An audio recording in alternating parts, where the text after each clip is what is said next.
वासुदेव पाहि मां पाहि मां।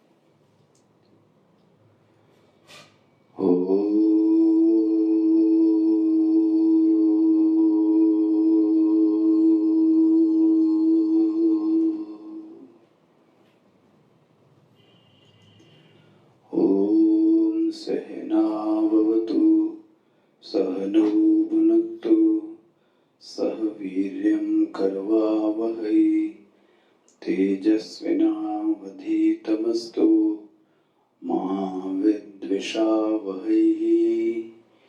ओम शांति शांति शांति।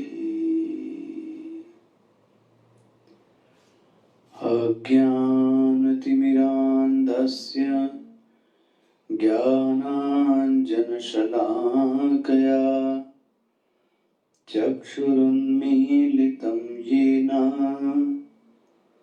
तस्मै श्रीगुरवे नमः। तस्मै श्रीगुरवे नमः।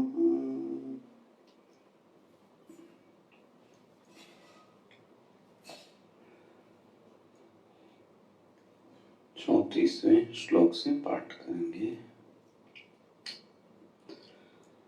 तद्विद्धि प्रणिपातेन परिप्रश्नेन सेवया उपदीक्षन्ति ते ज्ञानं ज्ञानिनस्तत्त्वदर्शिनः यज्ञात्वा न पुनर्मोहम् एवं यास्यसि पाण्डव येन भूतान्यशेषेण द्रक्ष्यस्यात्मन्यथो मयि अपि चेदसि पापेभ्यः सर्वेभ्यः पापकृत्तमः सर्वं ज्ञानं प्लवेनैव व्रजिनं सन्तरिष्यसि व्रजिनं सन्तरिष्यसि।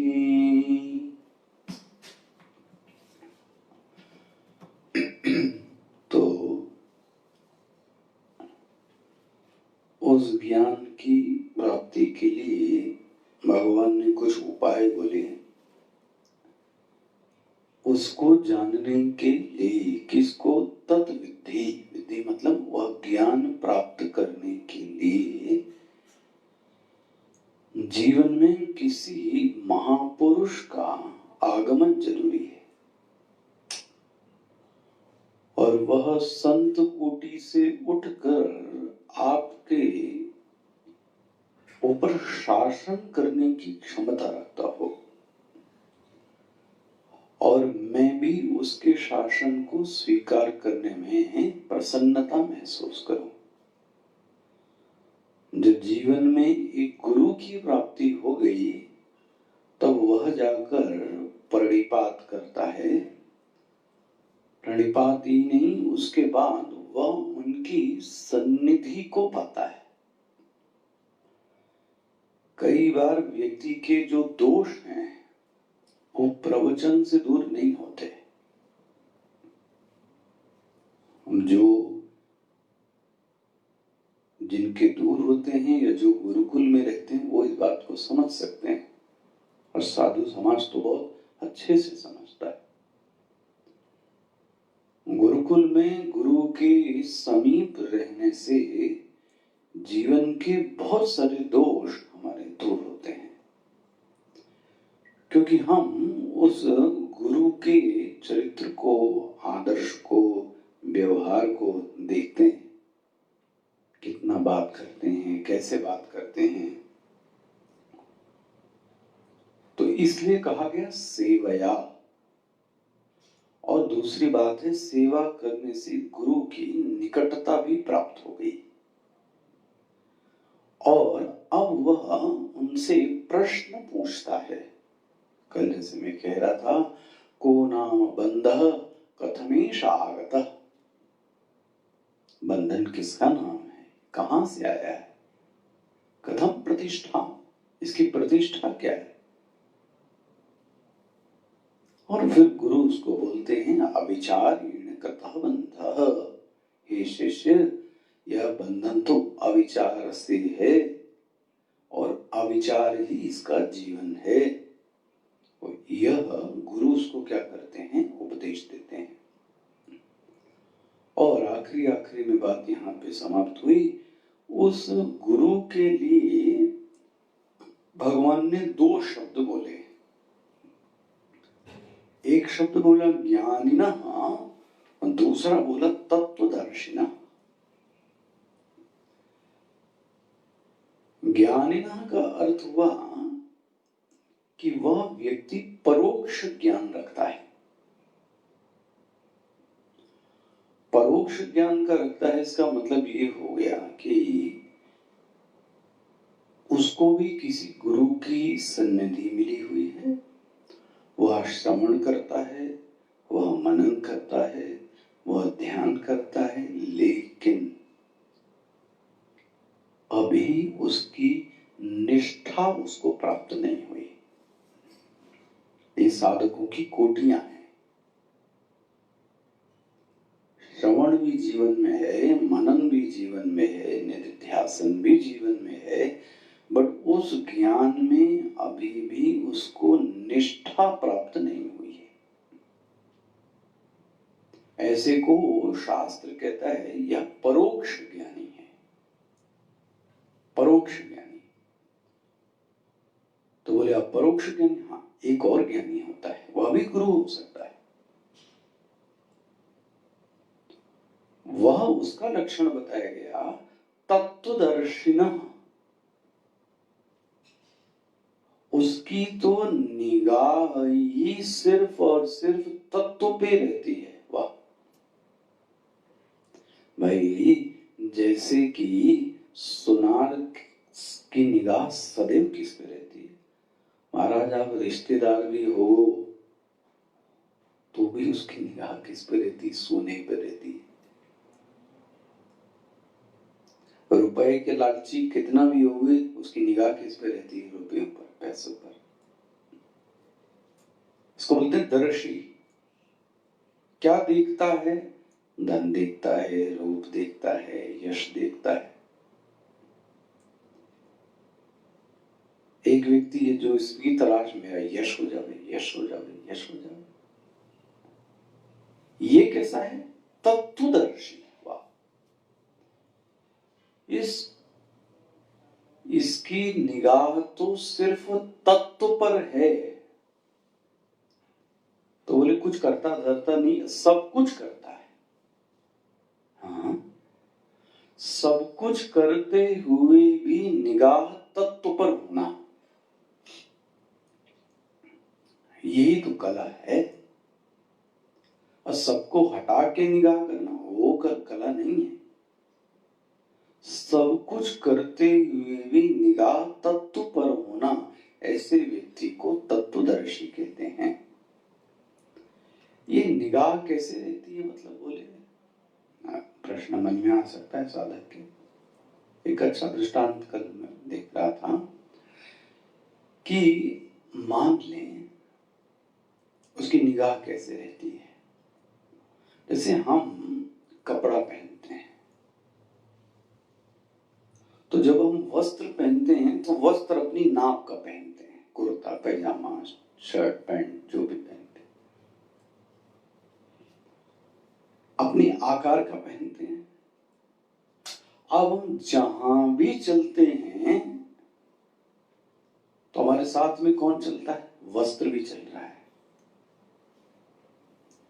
अब उसको ज्ञानी व्यक्ति को यह पता है वस्त्र नहीं चल रहा है, चल कौन रहा है? मैं।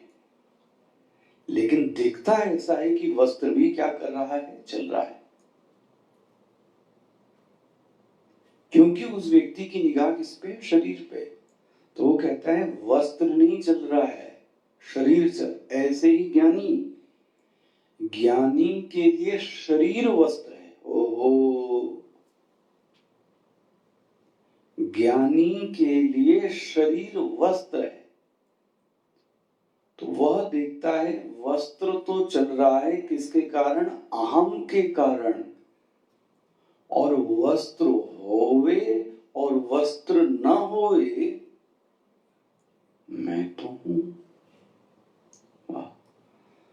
वांसांसि जीर्णानि यथा विहाय नवानि गृह्णाति नरोपराणि तथा विहाय जीर्णानि अन्यानि संयाति।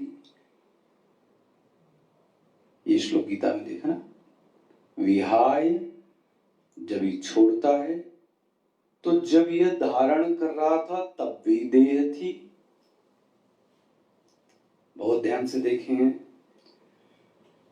अभी भी देह है और मैं हूं।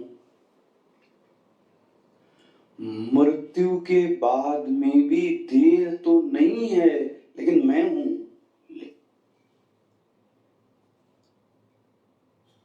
और फिर से जब होगा तो भी कौन रहेगा? मैं रहूंगा। इसका मतलब मैं का तो अन्वय है, देह तो छूटती है फिर पकड़ में आती है। जैसे कि मैंने दृष्टांत दिया, कपड़ा पहनने वाला व्यक्ति देखता है मैं तो सतत हूं। एक कपड़ा फटता है, कपड़ा आता और जाता है, कपड़ा फट गया तो दूसरा ले लिया। अब लोगों को यह बात समझ में नहीं आती। लोगों को लगता है कि कपड़े का नाश हो गया तो मेरा भी नाश हो गया। कपड़े के नाश से मेरा नाश नहीं हो सकता। कपड़ा फट भी जाए तो भी मैं हूं, कपड़ा पहन के रखा तब भी मैं हूं। अध्यात्म में वस्त्र का मतलब होता है शरीर। तो ऐसे व्यक्ति को क्या बोलेंगे? तत्वदर्शिनः, न केवलम ज्ञानिनः अपितु तत्वदर्शिनः। तो यदि कोई योग्य विद्यार्थी आ जावे, है ना, तो गुरु उसको सेवा करता है और गुरु उसको ज्ञान देते हैं। उपदेश तो जरूर देगा, क्योंकि यदि वो संत है तो फिर सेवा करने वाले को ज्ञान तो जरूर देगा, उसका स्वभाव ही है। नहीं है तो जिज्ञासु ने उसे छेड़ दिया, और छेड़ दिया तो फिर वो बोलता है। ध्यान रखें, ज्ञानी के उपदेश में और हम लोगों के उपदेश में अंतर है।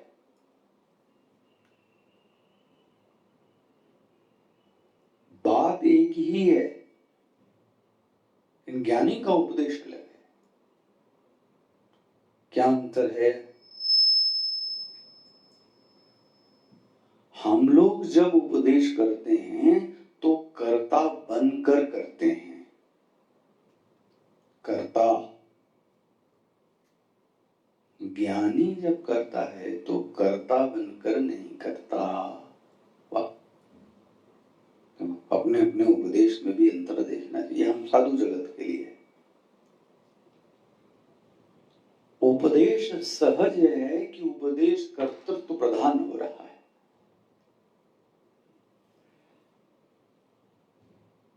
तुलसीदास जी ने बड़ी सुंदर एक लाइन लिखी, चली सुभग कविता सरिता सो, चली सुभग कविता सरिता सो, राम विमल जस जल हरितासु। बोले जैसे नदी बह रही है, उसमें कोई कर्तृत्व नहीं है, बहती जा रही है, बहती जा रही है। नदी का पानी क्या है? बोले राम जी का यश। देखो जी, राम का यश जैसे बहता जा रहा है, ऐसे अगर ज्ञानी व्यक्ति है तो उसके उपदेश में कर्तृत्व की आंच भी नहीं होगी, आंच भी नहीं।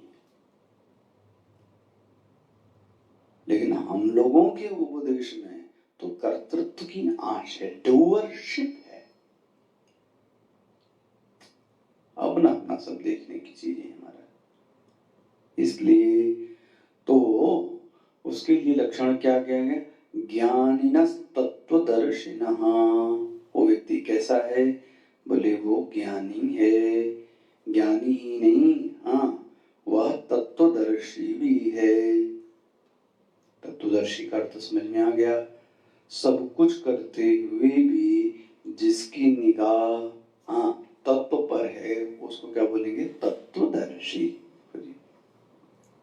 अच्छा, आगे का श्लोक है, यज्ञात्वा न पुनर्मोहम्, यज्ञात्वा न पुनर्मोहम् एवं यास्यसि पांडव येन भूतान्यस्य अशिषीण, शिषीण नहीं अशिषीण। ये ज्ञान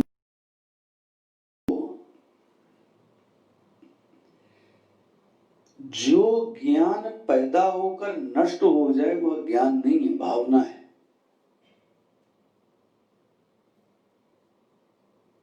जो पैदा होकर नष्ट हो जाए उसको ज्ञान नहीं कहते, उसको भावना कहते हैं।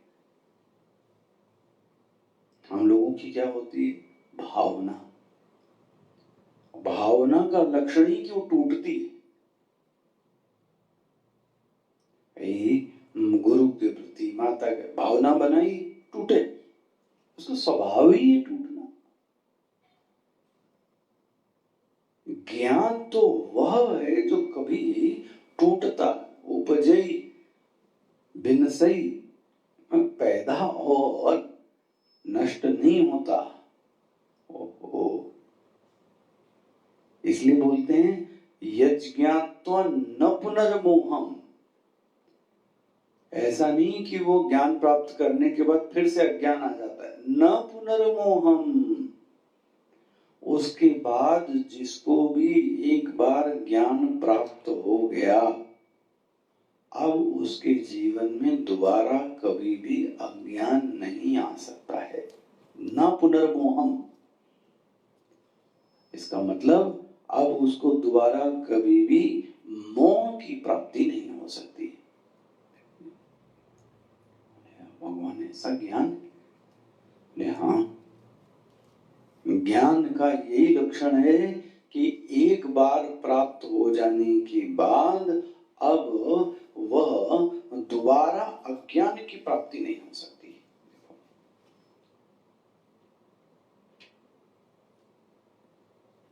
सोच के देखो, इसको बोलते हैं ज्ञान। अच्छा, बोले इतनी बात आपने बताई है तो ये भी बता दीजिए, क्या उनसी बात, ज्ञान क्या है? कौन सा ज्ञान? उस ज्ञान का क्या लक्षण? बोले उस ज्ञान का दूसरी पंक्ति देखो, येन भूतान शेषेण द्रक्ष्यात्मन्यथो मयि। ये जो ज्ञानी था तत्वदर्शी, ये तत्वदर्शी का ज्ञान है। देखो ये नीचे की पंक्ति, ये इसका ज्ञान है। देखो ऐसे ज्ञान को परमार्थ ज्ञान कहते हैं। और तकनीकी तो नहीं बोल सकता आपको, वैसे विद्वानों के बीच में प्रमा को अलग कहा गया है। जिसको बाधित ना किया जा सके वह प्रमा है, जिसको प्रमाण से बाधित कर दिया जाए वह तो ज्ञान नहीं हो सकता। इसलिए मैं इस शब्द को कह रहा हूं, यह परमार्थ ज्ञान है। क्या बोलेंगे? परमार्थ ज्ञान। अच्छा भाई, क्या है परमार्थ ज्ञान? येन मतलब ज्ञानेन, इसने ज्ञान के जरिए से एक अनुभूति को कर लिया। ये बहुत सावधानी से पकड़िएगा ये वाक्य। येन का अर्थ हुआ ज्ञानेन, ज्ञान के जरिए से इसने एक अनुभूति को प्राप्त कर लिया। गुरु की कृपा से, प्रणाम से, सेवा से, प्रश्न से अब इसके जीवन में एक अनुभूति प्राप्त हो गई। क्या अनुभूति है? येन भूतानि अशेषेण भूतानि, पंक्ति मिल रही है, अशेषेण भूतानि द्रक्ष्यसि कुतः आत्मनि कस्मिन् मयि। वह समस्त भूतों को, बहुत सावधानी से देखिएगा ये पंक्ति, इतनी आसान नहीं है। वेदांत का विद्यार्थी को तो यह पंक्ति मिल जाए तो वह नाच उठता है। एक ऐसी दृष्टि, प्रमा, समझ, बोध इसको प्राप्त हो गया। क्या है? अशेषेण भूतेन, पहले तो ये समझे। अशेषेण भूतेन मतलब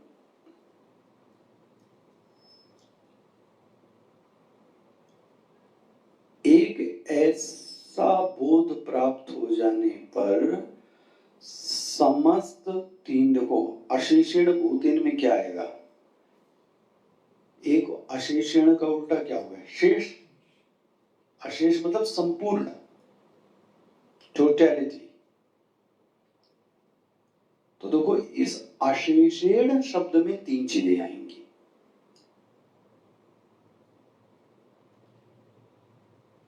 एक है स्थूल, स्थूल प्रपंच, स्थूल सृष्टि।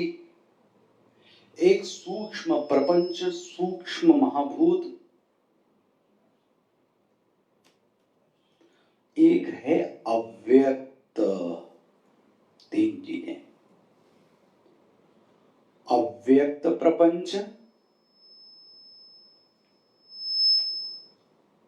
अव्यक्त प्रपंच, स्थूल प्रपंच, सूक्ष्म प्रपंच। घंटे लग रहा, फिर सुनिए, पढ़िए। पहला स्थूल प्रपंच। स्थूल प्रपंच मतलब प्रपंच, ऐसे स्थूल शरीर है, ऐसे स्थूल जगत है। स्थूल का अर्थ हुआ जिसको आप इंद्रियों से देख सकते हो, दैट इज कॉल्ड ग्रॉस। अभी मैं आपके शरीर को इस नेत्रेंद्रिय से देख सकता हूं, तो किस शरीर को मैंने आपके देखा? स्थूल शरीर को। नहीं, मैंने अभी जगत को देखा पंच महाभूतात्मक है, पेड़ पौधे, आकाश, वायु, अग्नि, गंगा, धारा। क्या देखा? स्थूल प्रपंच। लेकिन आपके स्थूल शरीर के भीतर एक और शरीर है जिसको कि मैं नहीं देख सकता, दैट इज योर मन। वो देख सकता हूं आंख से, वो नहीं। इस सृष्टि के पीछे भी एक प्रपंच है जिसको कि हम इस नेत्र से नहीं देख सकते। वो कैसा प्रपंच हो गया? सूक्ष्म। स्पष्ट हो रहा है? एक हो गया स्थूल, एक स्थूल के पीछे कौन है? सूक्ष्म। देखो जी, और एक है अव्यक्त।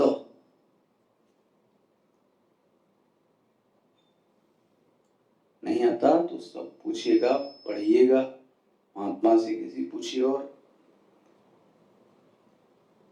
प्रपंच की जगत की 3 अवस्थाएं हैं। जगत की 3 अवस्थाएं हैं, अव्यक्त, सूक्ष्म, स्थूल। रिपीट कर रहा हूं, प्रपंच की 3, प्रपंच मतलब जगत, इसकी 3 अवस्थाएं हैं, अव्यक्त, सूक्ष्म, स्थूल। नहीं समझ में आता, फिर से बोलता हूं, व्यष्टि रूप में दिखाता हूं छाप को। आपकी एक स्थूल अवस्था है, एक सूक्ष्म अवस्था है और एक अव्यक्त अवस्था है। बोले महाराज ये कुछ सरल लग रहा है थोड़ा सा। अब स्थूल अवस्था क्या है? जागृत। स्थूल अवस्था का मतलब क्या हुआ? जागृत। तो अभी कौन सी अवस्था चल रही है? स्थूल अवस्था, जागृत। एक अवस्था है सूक्ष्म, वह कौन सी अवस्था है आपकी? जिसको देख नहीं सकते, वो कौन सी? स्वप्नावस्था। तो सूक्ष्म अवस्था कौन सी हो गई? सूक्ष्म अवस्था स्वप्न। और तीसरी एक अव्यक्त अवस्था है, उसको बोलते हैं सुषुप्ति। सुषुप्ति में दुनिया नष्ट नहीं होती, दुनिया तो होती है लेकिन मुझको मालूम नहीं पड़ती। और सावधानी से कभी इस पर गौर जाए, चीज है लेकिन मुझे नहीं दिखाई देती। दैट इज कॉल्ड अव्यक्त। आप इंग्लिश में इसको कह सकते हैं, क्यों सीटी मारता है, इसको अंग्रेजी में कह सकते हैं non manifest. What do you mean by non-manifest? Is exist but not appear. ये है लेकिन आपको अनुभूत नहीं है, दिखाई नहीं दे रही। मैं फिर से कह रहा हूं, अव्यक्त का अर्थ समझे। अव्यक्त अवस्था में दुनिया नष्ट नहीं होती। जो आपके आसपास का बेडरूम, किचन सब कुछ है, वो अब आपको मालूम नहीं पड़ता। मतलब अनुपलब्ध होते हुए भी, अनुपलब्ध मतलब आपने जो सुना, जो पढ़ा, आपने लोगों से बात की, आपने जो लोगों के साथ व्यवहार किया, वो सबका सब जो आपने व्यवहार किया, वो सबका सब कहां है? सुषुप्ति में। अब जब सुषुप्ति में है तो आपको भान क्यों नहीं है? प्रश्न आपको समझ में आ रहा है? आपके स्टोर, किचन का भान, कल आपने जो कल बातचीत की दिन भर, वो गाढ़ नींद में आखिर किया तो, लेकिन गाढ़ नींद में आपको भान उसका नहीं था। ऐसी अवस्था को क्या कहेंगे? है लेकिन आपको उपलब्ध, किचन है, वो पूरा आपका बंगला है, बट आपको उपलब्ध नहीं हो रहा है। होते हुए भी, इस एग्जिस्ट होते हुए भी आपको उपलब्ध नहीं हो रहा है। ऐसी अवस्था को अव्यक्त अवस्था कहते हैं। जैसे कि सुषुप्ति, सुषुप्ति में भी जैसे पूरा जगत लीन हो गया, आपको कोई भान नहीं है, लेकिन उठने के बाद आपको पूरा का पूरा जगत आपके सामने आ गया। देखो, नाश होना एक अलग चीज है। अगर चीजों का ही नाश हो गया होता तो वह चीज आपको दोबारा उपलब्ध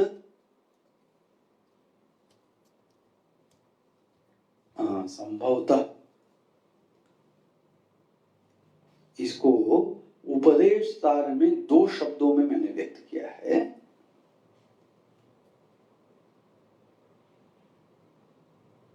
एक शब्द है लय और दूसरा शब्द है विनाश। लय गतम पुनः, लय की गई चीज दोबारा से प्राप्त हो जाती है। लय की गई चीज दोबारा से प्राप्त हो जाती है, लेकिन नाश की गई चीज दोबारा प्राप्त नहीं हो सकती। को पंचों। अच्छा, इन दोनों में एक कॉमन चीज है। कॉमन क्या है? क्या बोलते हैं? लय और नाश में कॉमन क्या है?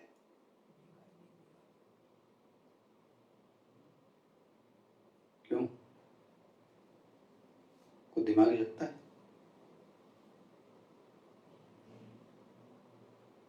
अरे, जो चीज लय हो गई और जो चीज नाश हो गई, इसमें कॉमन क्या है? दोनों ही उपलब्ध नहीं है। दोनों ही उपलब्ध, लय की गई चीज भी उपलब्ध नहीं है, नाश की गई चीज वो भी उपलब्ध। लेकिन जो चीज लय की गई है वो वापस आ जाती है, जो नाश कर दी गई चीज वो वापस नहीं आती है।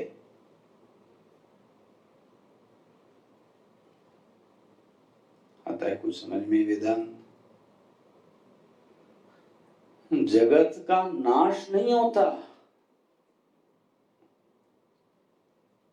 जगत का लय होता है। जैसे कि हमारा और आपका सुषुप्ति में क्या हुआ? लय।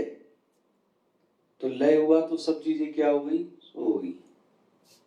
लेकिन जैसे ही आप उठे तो उठने पर सब चीजें दोबारा क्या हो गई? आपको फिर से प्राप्त हो गई। अरे भाई, मोबाइल में भी होता है ना, एक जगह से डिलीट कर दो लेकिन फिर भी व्यक्ति को चीजें उपलब्ध हो जाती है, रिसाइकल बिन में से, इधर से उधर से। लेकिन कभी आपने हार्ड डिस्क से ही गायब कर दिया, अब वो चीज आपको उपलब्ध नहीं हो सकती। स्पष्ट हो गया? क्या कहा जा रहा? अव्यक्त मतलब क्या हुआ? सृष्टि की 3 अवस्थाएं, जैसे कि आपकी 3 अवस्थाएं। कौन कौन है आपकी 3 अवस्थाएं? जागृत अवस्था, सूक्ष्म स्वप्नावस्था और सुषुप्ति। 3 है। तो जागृत अवस्था कैसी हो गई? व्यक्त, मैनिफेस्ट है। स्वप्नावस्था सूक्ष्म, लेकिन नींद, गाढ़ी नींद। गाढ़ी नींद कैसी है? अव्यक्त। न समझ में आए तो एक दृष्टांत और देता हूं।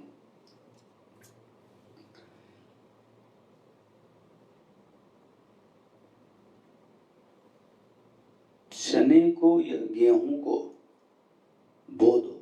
कल आप बो रहे थे, बो दिया गमले। अब वो जो वृक्ष है वो उसमें कैसा है?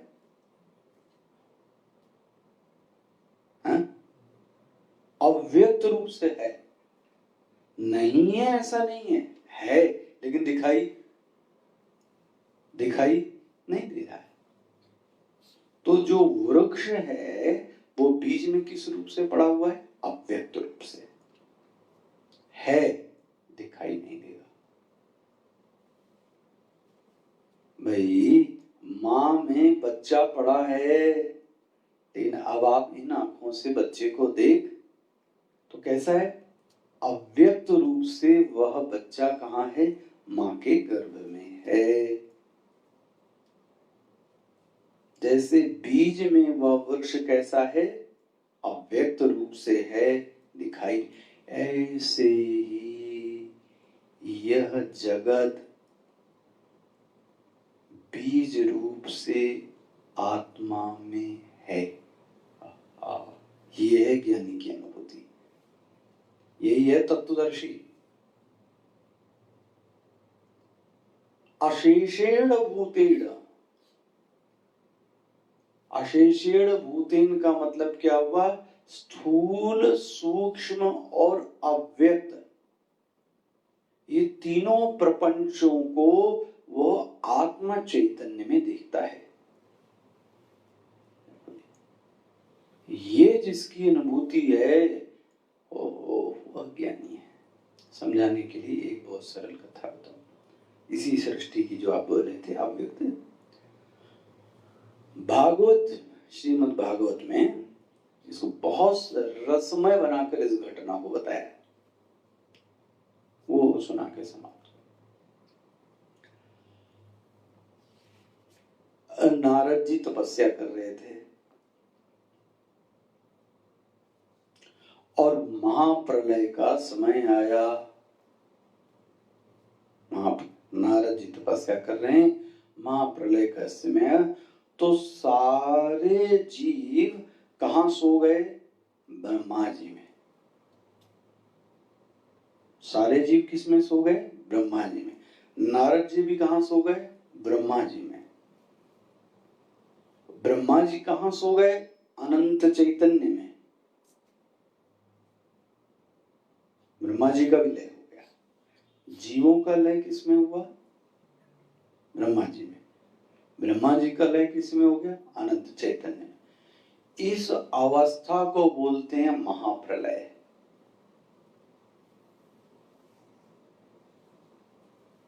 प्रलय मतलब क्या हुआ?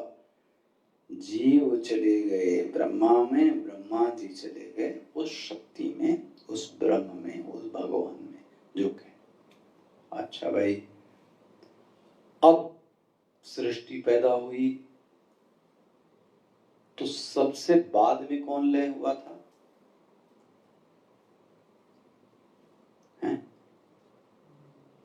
तो सबसे पहले ब्रह्मा जी प्रकट हुए।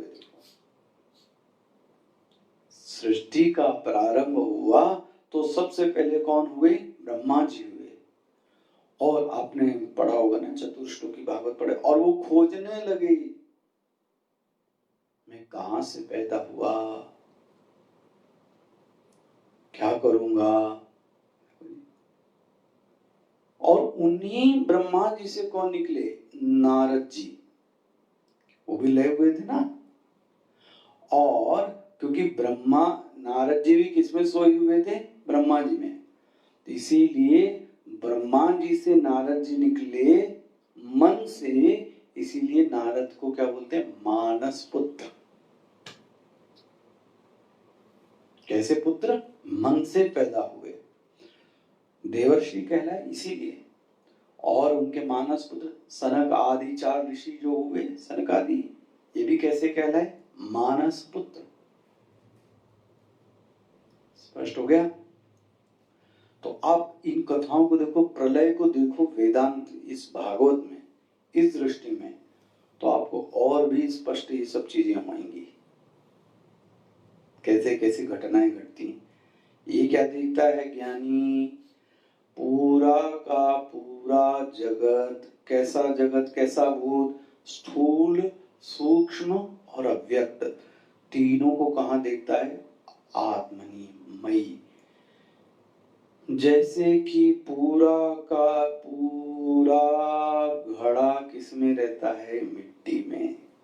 जैसे मैंने क्या बोला आपको, वृक्ष किसमें है? बीज में। फूटने के बाद किस में चला गया? मिट्टी में। और पैदा भी किससे हुआ? मिट्टी से। इसी तरीके से जल में से कौन निकली? लहर। और लहर लय होकर कहां चली गई? फिर से जल में। हम लोग भी उसी अव्यक्त से निकले और फिर अव्यक्त में। अच्छा, अभी रात में सो के उठे प्रातः काल, तो किससे निकले? अव्यक्त से। और फिर रात में किस में चले जाएंगे? यह जीव की प्रतिदिन की प्रलय हो रही कि नहीं हो रही है? जीव प्रतिदिन प्रलय में जा रहे हैं कि नहीं जा रहे? ऐसी जैसी प्रलय आपकी है, ऐसे समष्टि जगत की भी प्रलय है। सोचो आप, समष्टि जगत की भी ऐसी प्रलय, पूरी की पूरी सृष्टि, हाँ, बीज रूप में उसमें रहती है, नाश नहीं होती, लय होती है। स्पष्ट हो गया? इसलिए ये श्लोक देख रहे हैं, येन भूतान्यशेषेण द्रक्षस्य, द्रक्षसी मतलब देखता है। कहाँ देखता है? आत्मना। आत्मना मतलब कोई, कौन कहता? कोई आत्मा नाम की चीज है? बोले नहीं, मई। ये है मेडिटेशन। मुझ में पूरा जगत सोया हुआ है, पूरा जगत व्यक्त हो रहा है, पूरा जगत लय हो रहा है, सर्वाधिष्ठान में हूँ। इसको कहते हैं ज्ञानी। ठीक है? सर्वे भवन्तु सुखिनः, सर्वे सन्तु निरामयाः, सर्वे भद्राणि पश्यन्तु, मा कश्चित् दुःखभाग् भवेत्। ॐ सर्वेषां स्वस्तिर्भवतु, सर्वेषां शान्तिर्भवतु, सर्वेषां पूर्णं भवतु, सर्वेषां मङ्गलं भवतु। असतो मा सद्गमय, तमसो मा ज्योतिर्गमय, मृत्युर्मा अमृतं गमय। पूर्णमदः पूर्णमिदं पूर्णात् पूर्णमुदच्यते, पूर्णस्य पूर्णमादाय पूर्णमेवावशिष्यते। ॐ शान्ति शान्ति।